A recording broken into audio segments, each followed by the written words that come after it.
and welcome to another episode of the Today in Titletown Packers podcast. My name is Griffin. You can follow me on Instagram at AllDayPackers, and I'm joined, as always, by my good friend Bron, who you can follow on Instagram at Lambo.Leapers. And we are back, this time over the internet? No, not over the internet. We are in person, sitting next to each other. You know where we are, Griff? We're not just in person. We're in Green Bay, Wisconsin. Green Bay, Wisconsin. Happiest place on earth, my friend. Are you happy? I am happy. I'm happy to be here, man. Happy to be here with you, Griff. Yeah. My dreams have come true numerous times. We've gotten to come face-to-face with players such as A.J. Dillon, Matt LaFleur, not a player, but we were very close to Matt LaFleur today. Romeo Doubs, who's quickly becoming the number one fan favorite player in many fans' hearts, including my own. We're here for training camp, of course. We were here for the week. Got here yesterday. When you're hearing this, it would be 2 days ago. And we're not leaving until Monday, August 8th, so we have plenty of podcasts to come this week, plenty of practices to attend, family night we're going to be at. Bron, he's always wearing his at Lambo Leapers shirt, hoodie, and we're trying to be in the front row of all these practices, so if you see us, come say hello. I will be joining him wearing a Packers training camp safari hat I got at the pro shop yesterday. So come say hi if you see us, if you're at training camp. But this podcast, we're here to talk about the training camp practices that we witnessed today and yesterday, and a little bit about our trip and a little bit about what to expect. So, Bron, what have you liked the most about the two practices that we've witnessed so far? Okay, well, there's two guys that, and the one has been talked about a lot, but I'll give you one guy on each side of the ball. That sounds good. That has excited me and you. After we got a great view of practice today and a lot of fun stuff went on, everybody's talking about Romeo Doubs, and he has been as advertised. You know, we came in here hearing about how good he's been in practice and in camp, and of course it's a fourth-round pick, so you don't really buy the hype until you see it for yourself. And the way he's beating these number one players on our defense, these starters, I'm buying it. I'm buying it. It's a lot of fun to see him work, man. He is very good. And in the absence of Christian Watson, he's come in and he's made an impact even as a fourth rounder. So far in practice, right? It's still practice, but they did it in pads today, and he was the standout guy. And we're talking about between starters, number twos, number threes, everybody involved. The 90-man roster. He's the guy that everybody was like, wow, this guy is one of the top players on the field right now. So it's just encouraging to see him really work, Griff. The play of the day today, the play that made me clap, made me scream, was during one-on-ones, Romeo Doubs versus Eric Stokes. Eric Stokes, by the way, Jair, he had an issue going on. He left practice a little bit early. So Eric Stokes, number one cornerback for this team a lot of the time last season, going up against rookie receiver Romeo Doubs. What's going to happen? I'm tapping Bron on the shoulder. Let's watch this. Here we go. And Romeo Doubs absolutely smokes him, puts him in a blender, literally shakes him at the line, and then just runs right by him, which... Doing that against any cornerback, if he did that against Kabion Ento, I would be on my feet. But doing that against Eric Stokes, that was incredible. And Eric Stokes was not happy after that play. Threw his helmet on the ground, and it got quite the reaction out of myself. And Rasul Douglas, it was a great moment to see him kind of go to Eric Stokes, be the veteran that the Packers signed him to be, both on and off the field now. As you know, he went to Eric Stokes as still a young guy, and then was able to kind of comfort him, and then the DBs kind of got together a little bit after that and talked. But you know, Stokes obviously did not like getting beat by a rookie, and he's had such a great season last year. But it was great to see Romeo do his thing on that play and really excite the fans. That's something the fans have been dying to see. We haven't seen anybody do that in a long time besides Davante Adams, who's no longer here. Right. But it was a great play, and he's really showing his stuff. And I don't know if you mentioned yet, Griff, but we obviously saw at the end of the practice that big touchdown catch from Jordan Love to Romeo Doubs in the corner of the end zone. That was so impressive. Everybody's on their feet. And last play of practice. Way to close it out. He kind of, early on with the one-on-one, with that rep against Eric Stokes, set the tone for the practice, and then kind of ended it too with that huge touchdown catch. Player of the day for sure in our eyes. And to me, he's the guy to continue watching moving forward, to develop with Aaron Rodgers, kind of keep learning this offense and keep contributing in practice as we get to family night, where we'll see a little bit more of some of the stuff we want to see in terms of moving the ball. And we'll be there. We'll be there with great seats. Very good seats. We're going to be in a great position again to cover this football team practicing before this season. Yes, sir. Yesterday, it was kind of like a test run day yesterday because we got here at like 4 a.m. the night before, or morning of, I guess. So we were like, let's not get there early. Let's just show up at 10:30, which is when practice starts. So we showed up at 10:30. There was no room in the bleachers that are inside the fence. So we had to sit outside the fence in the back end zone behind the fence. Couldn't really see anything. It was fun, like seeing everybody, but we couldn't really tell what was going on. But today we had outstanding seats, got there at 8:30, which is the time that if you ever want to go to training camp, I'd say that that's the best time to show up is 8:30 because there are people there already, but not enough people to fill up all the bleachers, and we still got front row seats really easily. Like we had like a lot of choices of front row seats. So if you ever want to go to training camp and you want to be inside of the fence and not have a terrible view, I would try to get there about 2 hours prior to practice. They don't open the gates till 90, so you're going to be waiting in line outside for about 30 minutes. But it's worth it in the end because you get a great view of practice. So that Romeo route against Stokes during one-on-ones, that was right in front of our face. The impressive play he made in the back corner of the end zone, last play of practice, couldn't really see that one as well. That was kind of on the opposite end of the field, but that one got the entire team turned up, bro. Like, Romeo was so excited. He's not a celebrator, but he stands up and throws the ball in the air and, like, puts his arms up, and the whole team is jumping on him. So, like, we could see just barely the catch, but just by the reaction, it had to have been quite an impressive play. So these guys who show out in training camp, we see them. Every team has those guys that everyone gets all excited about. Like Jake Kummerer was that guy in 2018. Everyone was so excited for him. He actually ended up getting injured that year, but obviously he never ended up being, and probably was never going to be, the player that a lot of people wanted him to be based on that camp. But a lot of these guys that we get excited about in July and August are guys that are undrafted. Like right. This guy is a 4th round pick. He's had some impressive games. I had posted about not too long ago a game where Romeo had 19 catches or something crazy like that and over 200 yards in one game when he was in Nevada. So I mean, he was a very, very good player there, just at a smaller school. But still, I mean, he's a little bit different, 4th round pick. There's some expectations of where he could come in and compete right away, right?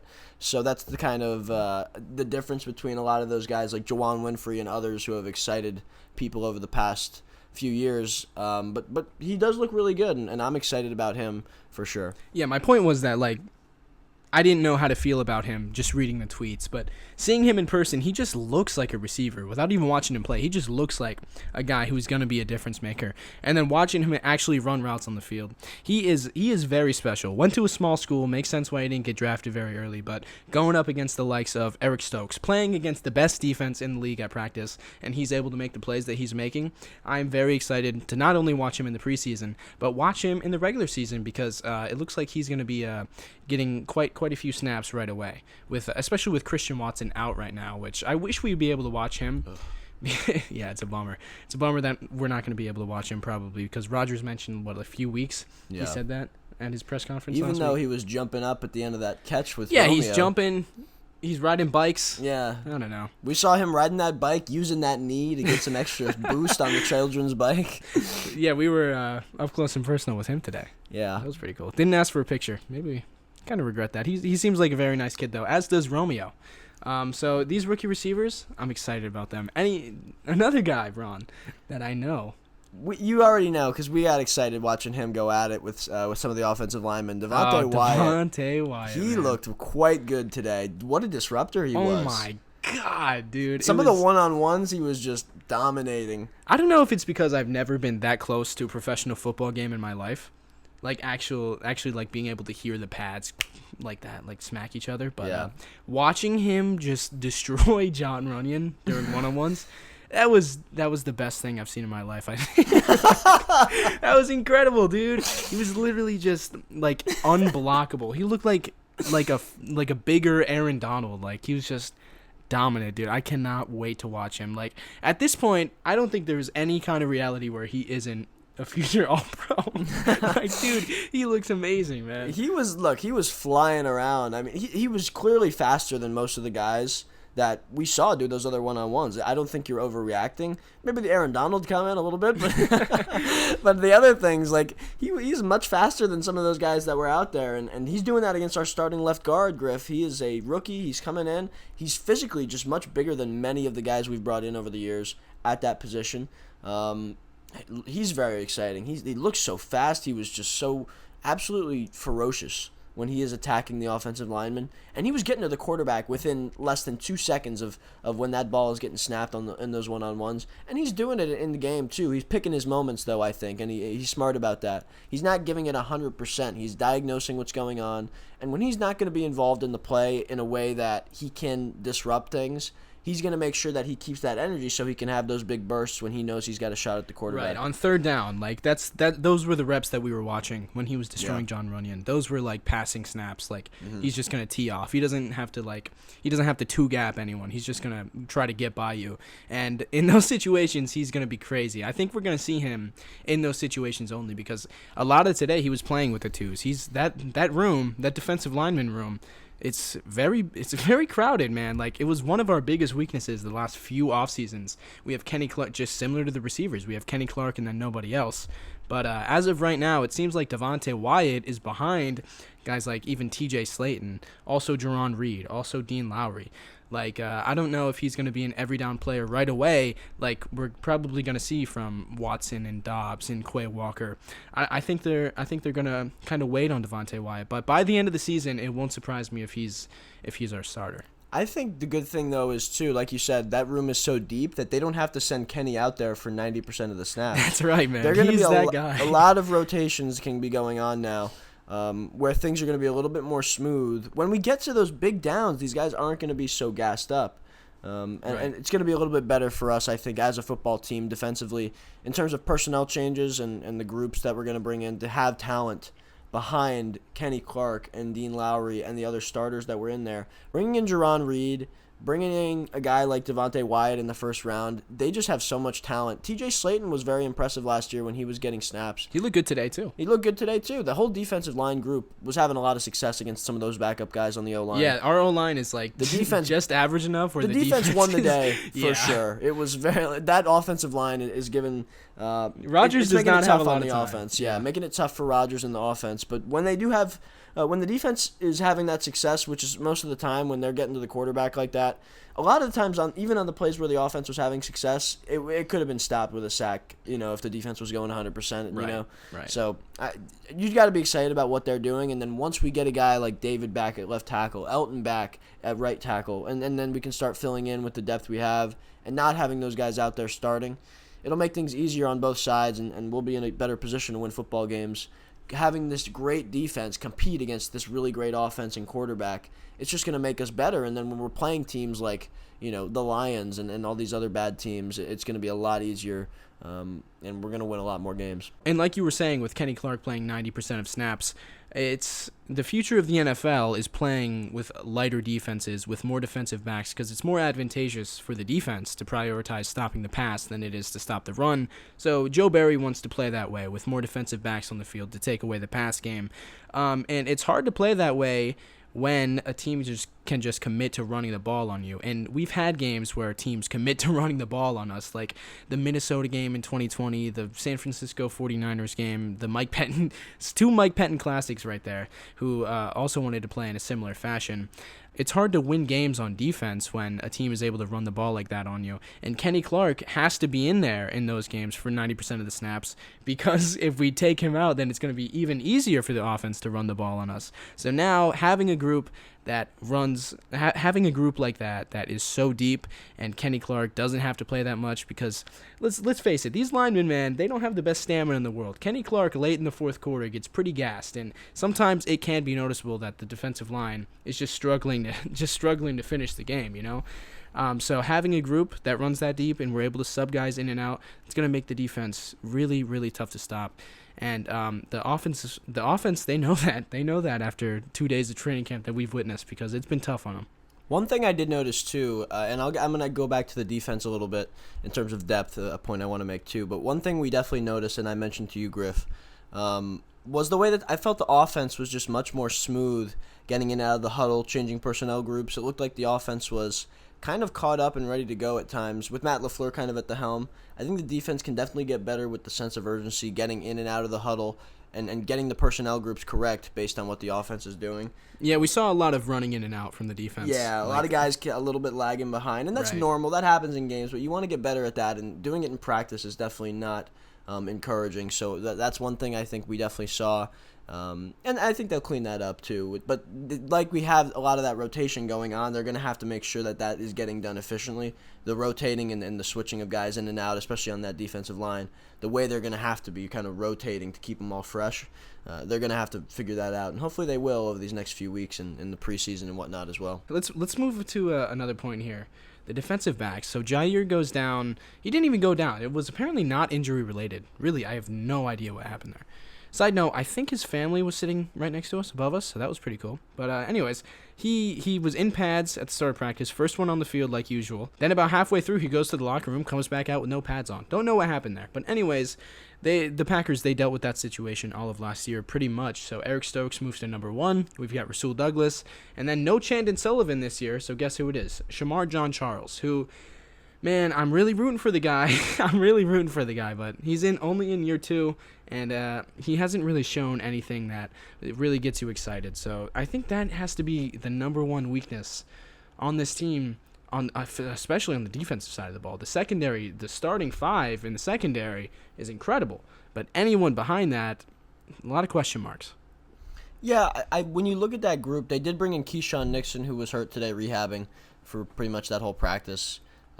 He looks like he could be a player, but he's more of a special teams guy. Yeah, right? He's going to be a special teamer for us, and I think he'll probably make this roster too.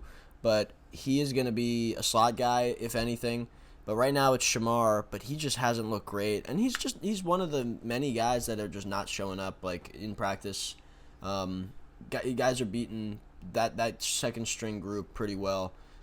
That's the thing. Like you can tell the clear divides when we look at this group practice on a daily basis. The secondary on the number 2 group is not very good, and the receivers are beating them pretty consistently. When it's guys like Winfrey and even you go down that list, guys are Torre, they're beating that secondary in the number 2 slot group. So it's just that's one of the weaknesses that we're seeing, and you get to see that over the course of a few days of practice. And what are they going to do there? Maybe they add a body. Maybe they just hope that when Nixon gets healthy that their group is going to be okay. But there's a lot to be excited about with the group that they have starting. It's just concerning that if somebody goes down, and you look at any position, if Jair goes down like he was not practicing today, it's Rasul on the boundary, Stokes on the boundary, and then you got to plug somebody in the slot like Shamar. Like, and Chandon wasn't great, but he wasn't terrible. He was a slot guy, man. He was reliable enough. We had a guy who was reliable. Reliable enough, right?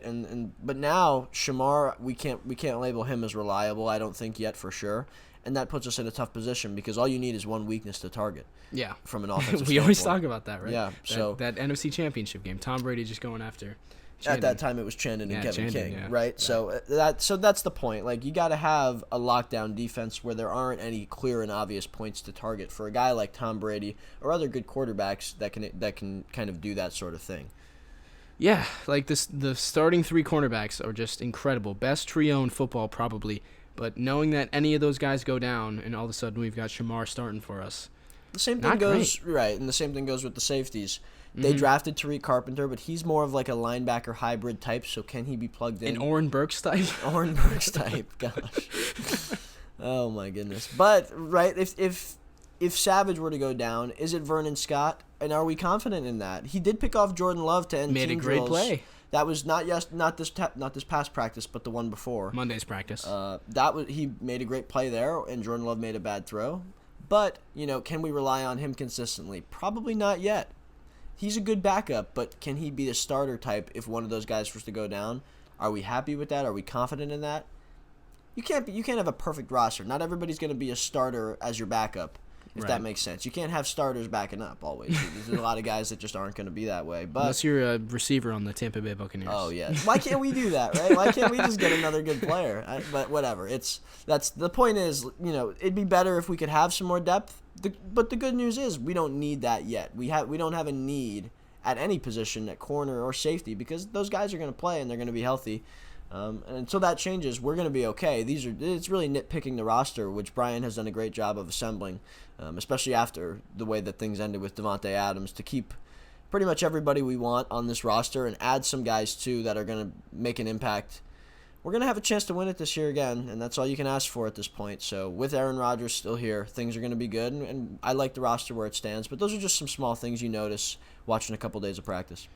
Yeah, I mean, knowing that we lose the best receiver in football in Devontae Adams, one of the best offensive players in football, and yet we have a really strong roster, man. Like the PFF, they had their top 50 players. We were tied with another team for the most players on that list. We still have so many good players on this team, and outside of the receiver room, we're strong at basically every single position, and we go at least 2 deep of like Pro Bowl caliber players at every single position. Speaking of 2 Pro Bowl caliber players, I want to talk about the linebackers a little bit because Devondre Campbell made one of the best plays on defense today. Rogers drops what looks like to be an absolute dime. Do you remember who the receiver was? I want to say it was Dobbs, right?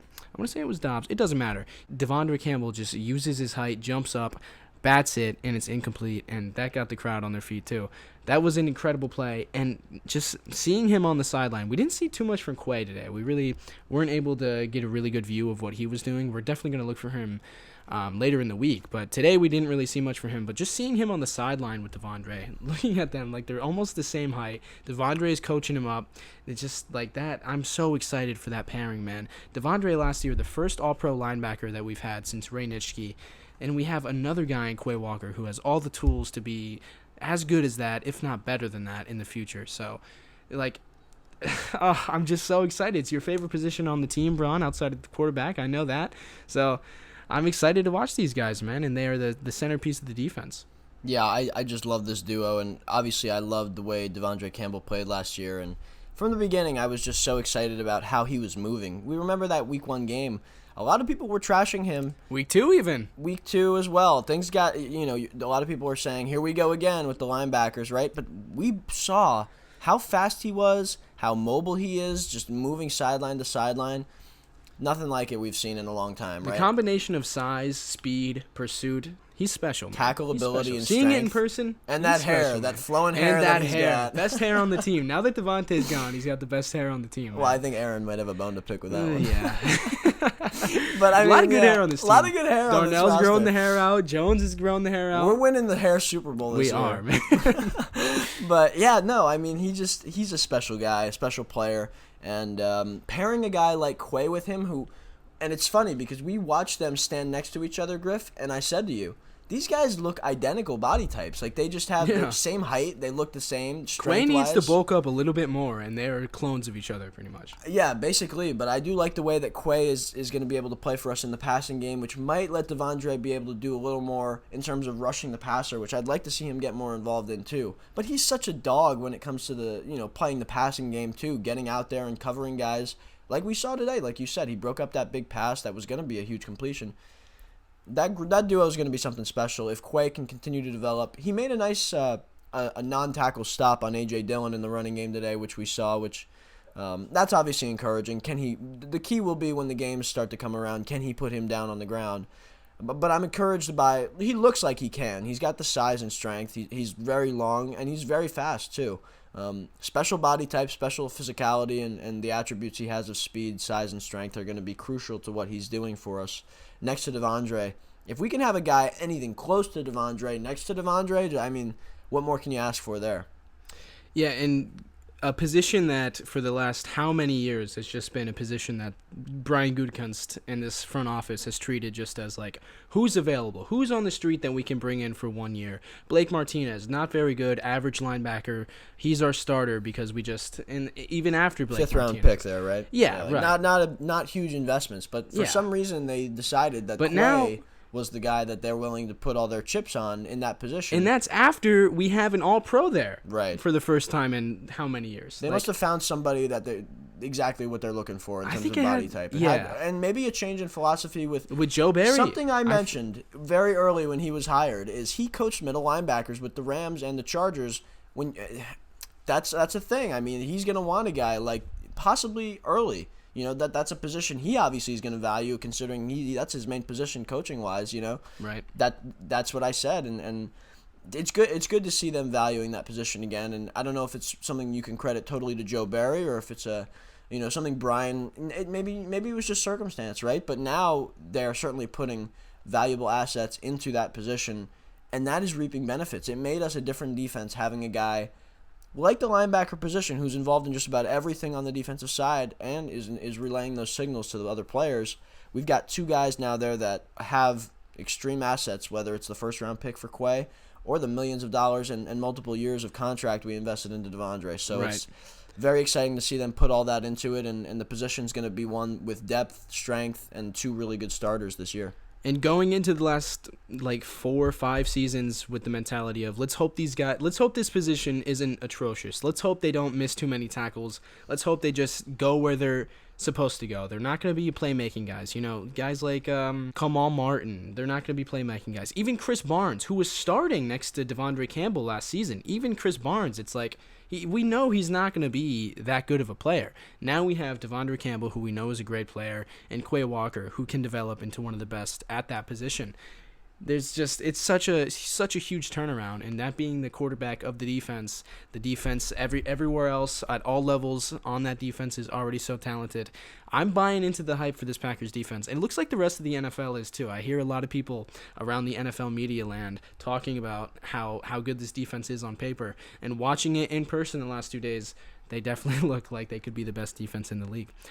Yeah, just top to bottom, it's the talent, the way they're playing together and the group of depth that they have. There's not many that can rival it, and hopefully they show that when it comes down to playing in these games in the regular season, which is very, very fast approaching. But it's just exciting to be a part of camp and seeing what's going on and being able to report it once again live and in person. It's very exciting. But a lot of exciting things coming too with family night and other practices where we'll get to see more of the development of younger players too. So. Yeah, it's exciting. Before we get out of here, if I ask you one question, Bron, what are you most excited to watch the remainder of this week? A player, a position group, Matt LaFleur? I like watching him coach. I really do. The post-practice huddle they had where you could just barely hear him and he was yelling, that was just inspiring. Got me riled up. Love Coach. Gabe Burkich. You know me, Griff. You know how much I love that wide receiver position, but I'm actually going to extend it to the group of pass catchers because, again, one guy we haven't mentioned a few of these guys, but Dominique Daphne, who, once again, friend of the show, we've had him on twice. Breakout star, man. He was absolutely balling today. He had many catches where he is the clear number 1 guy on these plays. I think he's going to be a big benefit of, first of all, he's going to make this football team based on the role that he's having as a starter in this offense. He's going to make this football team. And I think he's just become a guy that they're going to target in the passing game because he's technically he's like a fullback tight end hybrid, whatever. Nobody's really going to expect him to be the number 1 target on some of these plays. And then he goes out and it's clearly the read for him. And he's making the catches, making the plays. And even when he's not the number 1 read, which is more often than not, he's making those catches and doing things with the ball in his hands. So that's encouraging. Randall Cobb had a lot of great reps in one-on-one drills, and he continues to do his thing with Aaron Rodgers. So including one-on-one rep where he beat Rasul Douglas for a huge catch from Rodgers, one of the better one-on-one reps of the day. He looks like as long as he stays healthy, he's going to be a legit guy again in this offense.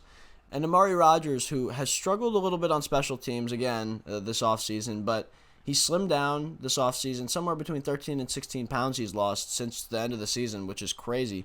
But he looks really fast, and he's been making plays on offense. So, in my opinion, I think we should just kind of bring him into the fold on offense and let somebody – they got to find somebody else to do punts and kick returns because he's just not going to be the guy. They got to find literally anybody. Even Romeo he muffed the punt. Romeo had a couple bad misses today. Yeah. I don't know what – the drill was interesting. I'm not sure if it was it wasn't a typical punt drill that they were doing, but these guys were not catching the punts. It was Romeo, it was Amari, whoever was back there.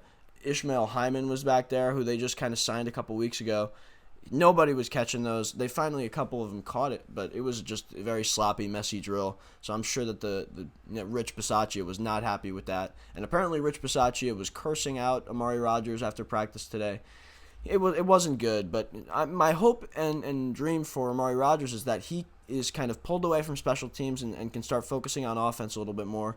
And then maybe he can have the success, build back the confidence, and thinking, don't drop. Instead of thinking, don't drop this, he can start thinking, I'm going to catch this, and then start doing the things he can do with the ball as that running back type build in the slot for us, and I think he's going to be a special player for us if he can do that. It's a lot to say that he could be Deebo Samuel for us, but he could be a Deebo Samuel type for us. Yeah. Like he caught a pass over the middle today from the slot that he looked like Deebo Samuel. He looked very fast, physical and quick. fast. He would attack the ball with his hands, caught it in stride, and just ran like he flew down the field. Like he could be a real weapon for us, and it's kind of a lot of fans, including myself, have kind of forgot about what we thought the player we thought he could be before last season, where he did struggle to stay. He struggled on special teams, struggled to get reps, just wasn't very good. But he's lost a lot of weight, like you said. He could really be a difference maker on this offense.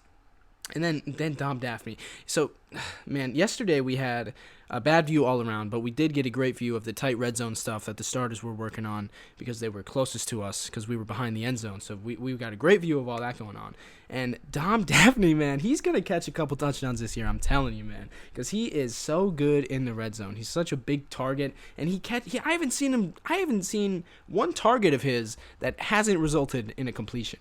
It's crazy. Like it looks like his hands have improved a lot. He looks like a much better athlete. Like I'm really excited for what he could do this year. And then that tight red zone stuff, Rogers, he was missing guys like Sammy Torre. He was missing Dobbs. He actually hit a couple times. It looks like he has pretty good chemistry with Dobbs. But his best throws were always to Randall Cobb because they know each other so well. You know, like he knows where to put the ball. Cobb knows where he's gonna put the ball. Like those two, Cobb, if he can stay on the field like he did for most of last season before week 12.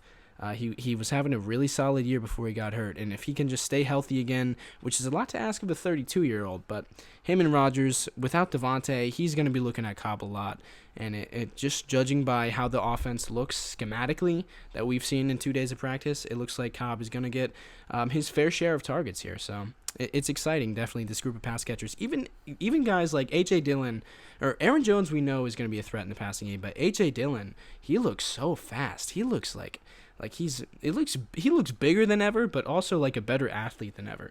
Yeah, you know? Like he clearly worked this offseason on a lot of different things, agility being one of them. Like he just looks very agile and athletic coming out of the break on a pass catch. Right, yeah. He's just doing a lot of things like I want to say for sure, A.J. Dillon wasn't asked to do a lot catching the football in college. Actually, very, very little, right? That's He's what everyone developing talked this about. skill every year. Every year he's developing that skill better and better, getting faster, getting stronger, and quicker out of his breaks when he's running routes. And the same thing goes for Dominique Daphne. He was never a natural pass catcher, but he's looking like that now. He's looking like a true tight end, and some of the things he's doing, naturally catching balls, naturally running routes. He looks like a pure tight end out there now, and he's doing things like a receiver in the middle of the field with the ball afterwards. And he's a big guy who's getting better at that too every day and every year. So these guys are just getting better, and that you have to account for that when you look at the improvement of a football team. Green Bay has a lot of guys that are going to be improving just based on the fact that they're doing things with NFL coaching that they weren't doing at the college level. Right. Even like, of course, it's August, it's training camp, we're here on vacation, so we're seeing everything with green and yellow glasses. We think everyone's going to be a Pro Bowler this year. But even Aaron Jones looks leaner, man. He looks quicker. He looks more like he's really improved athletically even from last year where he was already at that level of talent. He looks really solid this year, man. So one of these running backs, Aaron Jones specifically, might lead this team in receptions. He might lead this team in yards even. But it's going to be really fun because we've never had a receiver group like this, dude. Like none of them are really that good as we know of right now. But coming from a group where every season we knew Devontae was going to get all the targets, now there's so much unknown, and there's so much excitement in the unknown, also fear in the unknown. But as of right now, it's mostly excitement in this unknown. Like, which one of these guys, just going by the odds, one of these guys has to be, like, really good. One of these receivers. It's probably, as of right now, I would put my money on Dobbs being that guy that surprises everybody. But Watson could show up right away. I don't think he's surprising anybody anymore. Yeah, now not anymore. No. Especially when Aaron Rodgers goes out of his way to mention him as the first guy when asked about that group. That's impressive. I mean, that means something. He doesn't go out of his way to mention guys often, and especially when he's asked, what do you think of the receiver group? And he goes, Romeo Dobbs has been impressing me, you know? Yeah. That is exciting. That takes a lot. It takes a lot to get the attention of QB1, to get the trust of QB1 like that. We've seen a couple great throws from Rogers to Dobbs. But, yeah, is Juwan Winfrey finally going to put it together? He's been I called him a July All-Pro earlier. But he's been playing, again, July. He looks good. He's winning in July again. He's playing well. He's quick on his feet. The routes are really crisp. He looks really solid. There's 7 spots for these guys, though, Griff, right? Like, who's getting knocked out? Probably Hyman. I mean, Danny Davis. Hyman. Yeah, he just got signed body. I know. I'm just naming guys here. Danny Davis, people are excited about, but I can't imagine he makes this team. Who else? I mean, well, we know the 7. I think Sammy. Not gonna lie, I've been expecting Sammy to really make a great play. Haven't seen it yet. Watkins he made a couple plays today. Sammy Watkins. Sammy Watkins. Yeah, Sammy Watkins. Yeah. I think he's obviously gonna make the team, and I'm excited for him this season. But I don't know. I'm still waiting for him to really blow me away in training camp. It's only been 2 days, granted. I think there's more for him to do. He's just getting back into. He didn't do a lot of team stuff today because he is still coming back from injury. So a lot of those he was not on the field much in those move the ball drills for the record, but he is going slowly going to get more reps in that spot. Yeah, there's a lot of guys in this room. 7 spots is probably the number that they're looking at. So it's going to be fun as we continue the rest of this week to watch camp, to watch these preseason games. I don't know if I've been as excited to watch the preseason as I am right now. Like 2019, I was really excited. That's probably the last time. I can't wait, dude. I can't wait to watch these guys in actual game situations. Romeo Dobbs. I'm excited to watch Jordan Love, even, who's missed a lot of throws. And people he is mixing in a good day with a lot of bad days. Yeah, that's all I have to say about that one. He made 2 really good throws today, including the impressive touchdown catch by Dobbs to end practice. But there has been a lot of bad, including yesterday, game-ending pick 6 to Vernon Scott.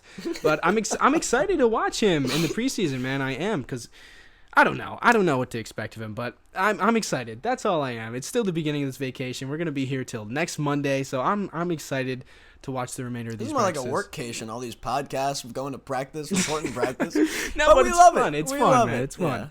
So stay tuned for the remaining podcast that we're gonna upload the rest of this week, because we're gonna be talking all things Packers training camp. Give us questions. DM us on Instagram at Lambo Leapers if you want to talk to Bron. At All Day Packers if you'd like to talk to myself. At Today in Titletown on Instagram if you just want to message both of us, because we're both on that account. Yeah. So shoot us some questions if you want us to look for anything. If you're related to someone who we haven't mentioned on today's podcast, shoot us a DM. Tell us so we can talk about how they're doing. Tell us if you listen this far. We always like that. I always say that. But tell us if you listen this far, because it's good for the morale of the show. But anyways, we'll be back maybe tomorrow, probably within the next 2 days, to talk about Packers training camp. So stay tuned. Thank you so much for listening. Go Pack Go. Thanks for listening, everybody. As always, go Pack Go.